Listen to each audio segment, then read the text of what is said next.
Good morning my dear students. आज के इस वीडियो में हम लोग न्यूक्लियस अर्थात केंद्रक के संबंध में अध्ययन करेंगे।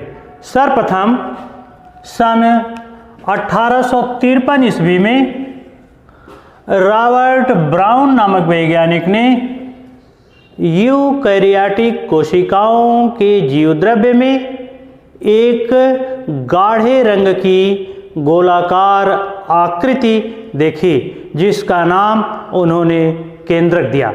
यानी सन 1853 ईस्वी में रॉबर्ट ब्राउन नामक वैज्ञानिक ने केंद्रक की खोज की।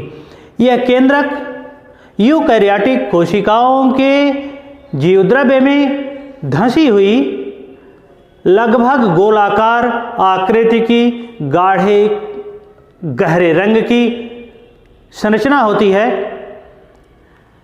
यूकैरियोटिक कोशिकाओं में केंद्रक पाए जाते हैं, परंतु प्रोकैरियोटिक कोशिकाओं जैसे जीवाणुओं और नीले हरे शैवालों में पूर्ण विकसित केंद्रक नहीं पाया जाता है। आनुवंशिक पदार्थ पाए जाते हैं जो कोशिका द्रव्य के सीधे संपर्क में रहते हैं, परंतु उन आनुवंशिक पदार्थों के चारों तरफ न्यूक्लियर मेम्ब्रेन नहीं पाई जाती है।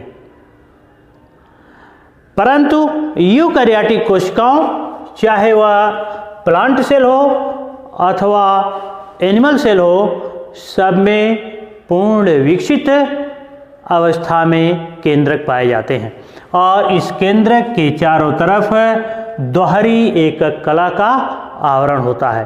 प्रत्येक एकक कला लाइपोप्रोटीन की बनी होती है, अर्थात लिपिड प्लस प्रोटीन की बनी होती है और प्रत्येक एकक कला लगभग 75 एंगस्ट्रॉम मोटी होती है। चूंकि केंद्रक के चारों तरफ दोहरी एकक कला पाई जाती है,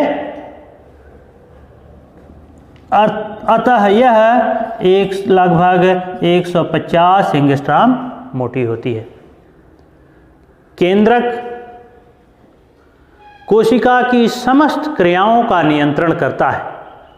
यद्यपि कोशिका के कोशिका द्रव्य में सारी उपापचयी क्रियाएं होती हैं, परंतु उन पर केंद्रक का नियंत्रण होता है। सन 1953 ईस्वी में हैमरलिंग नामक वैज्ञानिक ने एसिटेबुलेरिया नामक एक कोशिकीय शैवाल पर अपना प्रयोग किया और हैमरलिंग नामक वैज्ञानिक जिन्होंने एस्टेबुलेरिया नामक एक कोशिकीय शैवाल पर अपना प्रयोग किया, उनके प्रयोग से यह सिद्ध हो गया कि केंद्रक कोशिका की समस्त जैविक क्रियाओं और उसकी संरचना तथा आकार को नियंत्रित करता है। भले ही कोशिका की सारी क्रियाएं कोशिका द्रव्य में होती हैं, लेकिन उस पर केंद्रक का नियंत्रण होता है। इसीलिए केंद्रक को कोशिका का मैनेजर कहा जाता है। एक कोशिका केंद्रक विहीन अवस्था में ज़्यादा दिन तक जिंदा नहीं रह सकती। प्रत्येक कोशिका में प्रायः एक ही केंद्रक होता है और ऐसी कोशिकाएं जिनमें केवल एक केंद्रक पाया जाता है उसको मोनोकैरियोटिक सेल कहा जाता है। परंतु कुछ ऐसी भी कोशिकाएं होती हैं जिनमें एक से अधिक केंद्रक पाए जाते हैं, जैसे क्लेडोफोरा। क्लेडोफोरा एक शैवाल है। इस क्लेडोफोरा नामक एक कोशिकीय शैवाल में 2 केंद्रक पाए जाते हैं, अर्थात यह डाइकैरियोटिक है।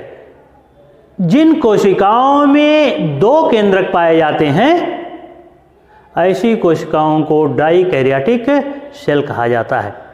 केवल क्लेडोफोरा ही नहीं, पैरामीशियम में भी 2 केंद्रक पाए जाते हैं।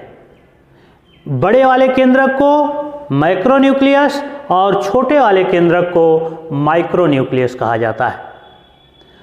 मैक्रोन्यूक्लियस कोशिका की समस्त जैविक क्रियाओं का नियंत्रण करता है, परंतु माइक्रोन्यूक्लियस उसके आनुवंशिक लक्षणों को एक पीढ़ी से दूसरी पीढ़ी में ट्रांसफर करने का कार्य करता है। कोई भी कोशिका हो वह केंद्रक विहीन अवस्था में ज़्यादा दिन तक जिंदा नहीं रह सकती। मनुष्य के ब्लड में पाई जाने वाली आरबीसी सेल्स, रेड ब्लड कार्पोसेल्स, जिसका निर्माण बोन मैरो में होता है, और यह जो आरबीसी है वो भी रेड बोन मैरो में निर्मित होती है, परंतु भ्रूणीय अवस्था में यह आरबीसी लीवर में बनती है। मैच्योर आरबीसी केंद्रक विहीन होती है, परंतु अपनी अर्ली स्टेज में यह केंद्रक युक्त होती है, और प्रत्येक आरबीसी जब वह अपनी मैच्योर स्थिति में आती है तो इसका केंद्रक नष्ट हो जाता है। हमने आपको बताया कि कोई भी कोशिका केंद्रक विहीन अवस्था में ज़्यादा दिन तक जिंदा नहीं रह सकती, अतः यह मैच्योर आरबीसी भी लगभग 100 से 120 दिन तक ही जिंदा रह पाती है। स्तनधारियों के अलावा ऐसे कार्डेट्स जिसमें रुधिर का रंग लाल होता है, रेड ब्लड कार्पोसेल्स पाई जाती हैं, वह केंद्रक युक्त होती हैं। अब आइए मैं आपको यह बताऊं कि एक यूकैरियोटिक कोशिका में पाया जाने वाले केंद्रक के कौन कौन से भाग होते हैं। हमने आपको बताया कि जो यूकैरियोटिक सेल होती है इसके चारों तरफ दोहरी एक कला का आवरण होता है और यह लाइपोप्रोटीन की बनी होती है।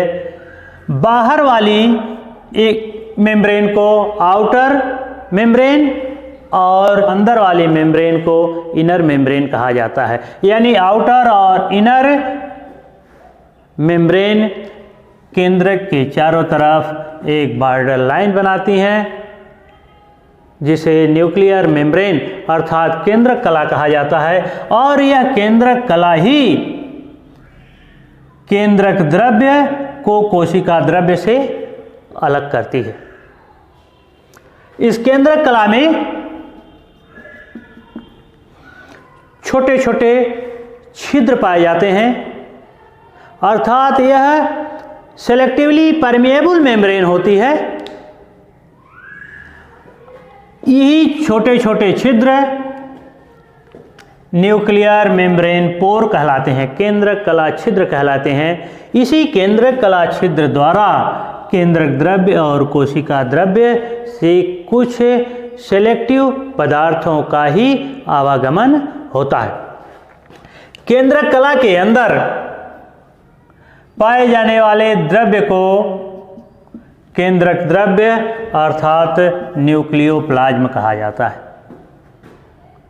यह न्यूक्लियोप्लाज्म एक कोलाइडल विलयन होता है। केंद्रक द्रव्य में एक कलाविहीन लगभग गोलाकार गाढ़े रंग की संरचना होती है, जिसे न्यूक्लियोलस अर्थात केंद्रिका कहते हैं। केंद्रिका की खोज फोंटाना नामक वैज्ञानिक ने की थी, परंतु बाउमैन नामक वैज्ञानिक ने इसे न्यूक्लियोलस अर्थात केंद्रिका नाम दिया। यह केंद्रिका आरएनए, प्रोटीन और डीएनए की बनी होती है, अर्थात केंद्रिका को न्यूक्लियोप्रोटीन भी कहा जाता है रासायनिक दृष्टिकोण से। केंद्रिका में लगभग 10% आरएनए, 85% प्रोटीन और 5% डीएनए होता है। केंद्रक द्रव्य में डीएनए और प्रोटीन की बनी हुई सूत्रवत संरचना होती है जो एक दूसरे पर लिपटी रहती है, अर्थात उसकी सेलिनॉइड कॉइलिंग होती है। वह सूत्रवत संरचना क्रोमैटिन तंतु कहलाती है, क्रोमैटिन फाइबर कहलाती है। अर्थात यह क्रोमैटिन फाइबर डीएनए और प्रोटीन की बनी हुई सूत्रवत संरचनाएं होती हैं। कोशिका विभाजन की अवस्था में यही क्रोमैटिन फाइबर सिकुड़ करके छोटे और मोटे हो जाते हैं, जिन्हें वाल्डेयर नामक वैज्ञानिक ने क्रोमोसोम नाम दिया। क्रोमोसोम्स पर जीन्स होते हैं और यह जीन्स ही आनुवंशिक लक्षणों के वाहक होते हैं, अर्थात यह जीन्स ही आनुवंशिक लक्षणों को एक पीढ़ी से दूसरी पीढ़ी में पहुंचाने का कार्य करते हैं। तो इस तरह से एक सुविकसित केंद्रक में कुल जो उसके अंग होते हैं वह हैं न्यूक्लियर मेम्ब्रेन, जो न्यूक्लियस को चारों तरफ से घेरी रहती है। न्यूक्लियस में भरे हुए द्रव्य पदार्थ को न्यूक्लियोप्लाज्म अर्थात केंद्रक द्रव्य कहा जाता है।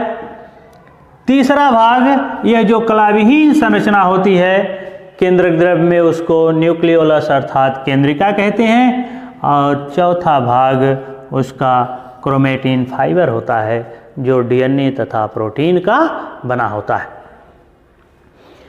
अब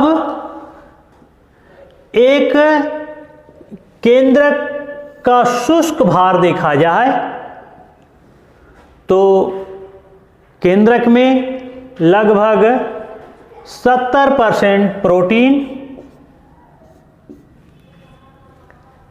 3.3 से 5% फॉस्फोलिपिड्स, लगभग 7% डीएनए और 2 से 3% आरएनए होता है।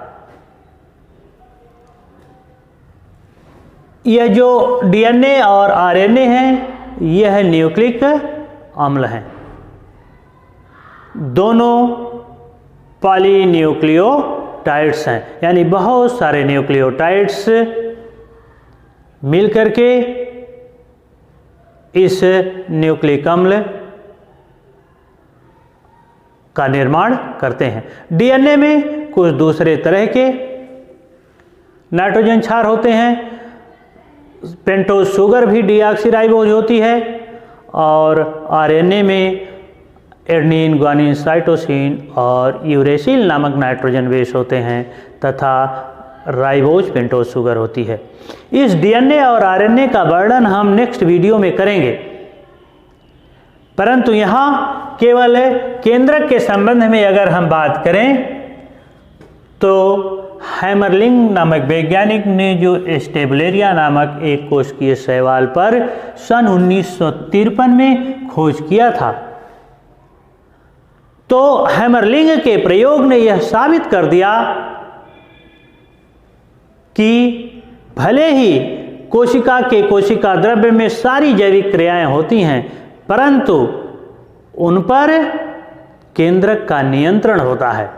यहाँ तक कि कोशिका की संरचना, उसकी कार्यकी और कोशिका के आकार पर भी केंद्रक का नियंत्रण होता है। इसीलिए केंद्रक को कोशिका का मैनेजर कहा जाता है। और यहाँ हमने आपको बताया कि जो क्रोमैटिन फाइबर होते हैं यह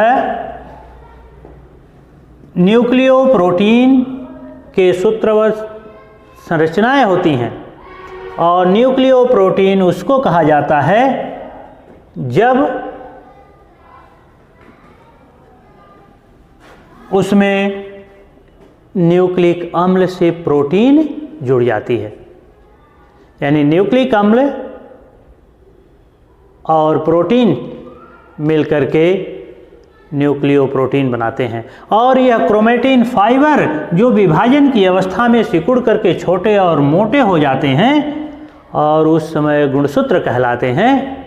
यह गुणसूत्र डीएनए और प्रोटीन बेसिकली क्षारीय प्रोटीन, जिसको हिस्टोन प्रोटीन के नाम से जाना जाता है, यह हिस्टोन प्रोटीन डीएनए से संबद्ध होकर के क्रोमैटिन फाइबर बनाती है।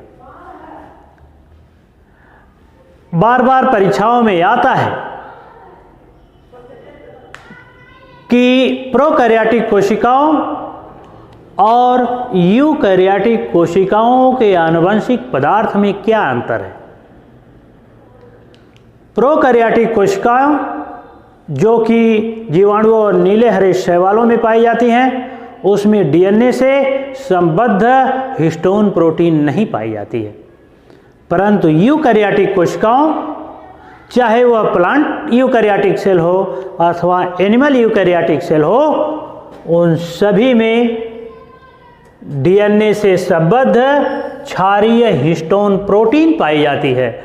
और जब यह क्षारीय हिस्टोन प्रोटीन डीएनए से जुड़ जाती है, तब इस डीएनए सूत्र को क्रोमैटिन सूत्र कहा जाता है। अब नेक्स्ट वीडियो में हम डीएनए की संरचना के संबंध में अध्ययन करेंगे। Thank you.